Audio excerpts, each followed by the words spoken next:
আসসালামু আলাইকুম। আজকে আমি পিৎজা বানিয়ে নিয়েছি এবং চিজ ছাড়া খুব মজাদার, সেটা আপনাদের সাথে শেয়ার করব। এখানে আমি 3 কাপ মেজারমেন্ট কাপের ময়দা নিয়েছি, আর ইস্ট দিলাম আমি 1.5 চা চামচ, চিনি দিয়েছি 1 চা চামচ, আর লবণ দিয়েছি স্বাদ মতো দিয়ে একটু নাড়িয়ে নিলাম সুন্দর করে। এখন আমি গরম পানি, হালকা গরম পানি দিয়ে আমি একটা ডো তৈরি করে নিব। প্রথম পর্যায়ে আমি কিন্তু তেল দেইনি এটা। এখন আমি হাত দিয়ে খুব সুন্দর করে ডোটা তৈরি করে নিচ্ছি। এই ডোটা মাখতে প্রায় আমার 5 থেকে 7 মিনিট আমি সময় নিয়ে একটু মেখে নিয়েছি।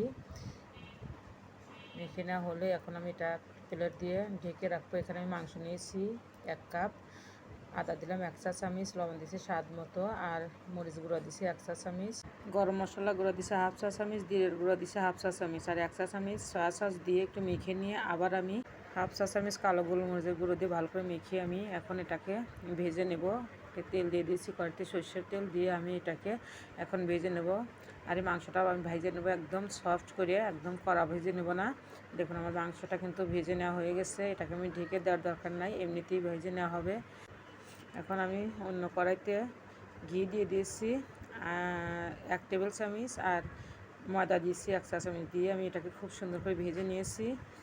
এটা আমি হোয়াইট সস বানাবো। আর এখানে আমি ঘন দুধ দিলাম 1 বাটি, দিয়ে এটা নাড়াচাড়া দিতে হবে। এটা কিন্তু খুব দ্রুত ঘন হয়ে যাবে, চুলার জালটা কমিয়ে রাখতে হবে। এখন আমার এটা ঘন হয়েছে, আমি একটু স্বাদ মতো লবণ দিলাম, আর দিচ্ছি আমি গোলমরিচের গুঁড়া 1/2 চা চামচ, 1 চা চামচ দিলাম আমি চিলি ফ্লেক্স দিয়ে দিয়ে এটা খুব সুন্দর মিশিয়ে নিয়ে এরকম থকথকে হলে আমি নামিয়ে নেব। এটা কিন্তু বেশি ঘন করা যাবে না, এরকম রাখতে হবে। এখন আমি যে ডোটা করে রেখেছিলাম দেখেন ফুলে ডাবল হয়েছে, আমি বাতাসগুলো বের করে দিলাম হাতে সাহায্যে। এখন আমি 2টো পিস করে নেব। এখানে আমি 2টো পিৎজা বানাবো, এই জন্য 2টো পিস করে নিয়েছি।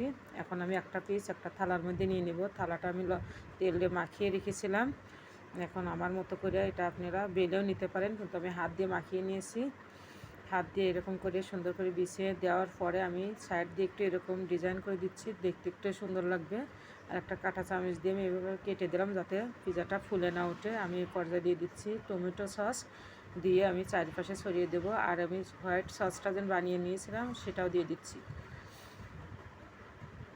এটা আমি সুন্দর করে দেওয়ার পরে আমি একটু ডেকোরেশন করে নিচ্ছি ক্যাপসিকাম দিয়ে, পেঁয়াজের পাপড়ি দিয়ে, আর হচ্ছে একটু গাজর দিয়ে। এটা আপনাদের স্বাদ মতো সবজি দিয়ে আপনারা সাজিয়ে নিতে পারবেন। আর এখানে আমি যে মাংসটা ভেজে রেখেছিলাম সে মাংসটা উপর দিয়ে আমি সুন্দর করে দিয়ে দিচ্ছি। মাংসটা যত দেওয়া যাবে তত কিন্তু খেতে ভালো লাগবে। এখন আমি দেখেন আমি দুটোতেই এভাবে সাজিয়ে নিয়েছি। 2টো প্লেটে আমি 2টো চুলায় 2টো পাতিল বসিয়ে দিয়েছি। এখন আমি পাতিলের মধ্যে আমি 2টো পিৎজাই বসিয়ে দেব। এটা পিৎজাটা দিয়ে প্রায় আমি 15 থেকে 20 মিনিট আমি এটা রান্না করে নেব লো আছে। দেখেন আমি 20 মিনিট পর দেখাচ্ছি আমার পিৎজাটা কত সুন্দর হয়েছে, দেখতেও অসাধারণ হয়েছে। আমার 2টো পিৎজাই আমি আপনাদেরকে দেখিয়ে দিচ্ছি, খুবই সুন্দর হয়েছে। এখন আমি এই 2টোকেই নামিয়ে নেব। দেখেন কত সুন্দর হয়েছে, কালারটা সুন্দর কিন্তু এসেছে। এখন আমি প্লেট থেকে আমি পিৎজাগুলো সারিয়ে নেব, অন্য একটা প্লেটে নামিয়ে নেব। দেখেন আমি 2টোকেই নামিয়ে নিয়েছি। এখন আমি একটা পিৎজা কেটে আপনাদের সাথে শেয়ার করছি, কত সুন্দর লোভনীয় হয়েছে। আর এটা কিন্তু খেতে অসাধারণ হয়েছিল। আপনারা এভাবে অবশ্যই বানিয়ে ট্রাই করবেন বাসায়, দেখবেন সবাই ছোট বড় সবাই খুব পছন্দ করবে। আর নিচের সাইডটা কিন্তু অনেক সুন্দর হয়েছিল, অসাধারণ হয়েছিল, আর সত্যিই খেতে অসাধারণ হয়েছিল। এটা চিজ ছাড়াও যে এত সুস্বাদু পিৎজা তৈরি করা যায় বাসায়, একবার অবশ্যই বাসায় ট্রাই করবেন, দেখবেন ছোট বড় সবাই খুব পছন্দ করবে। আল্লাহ হাফেজ।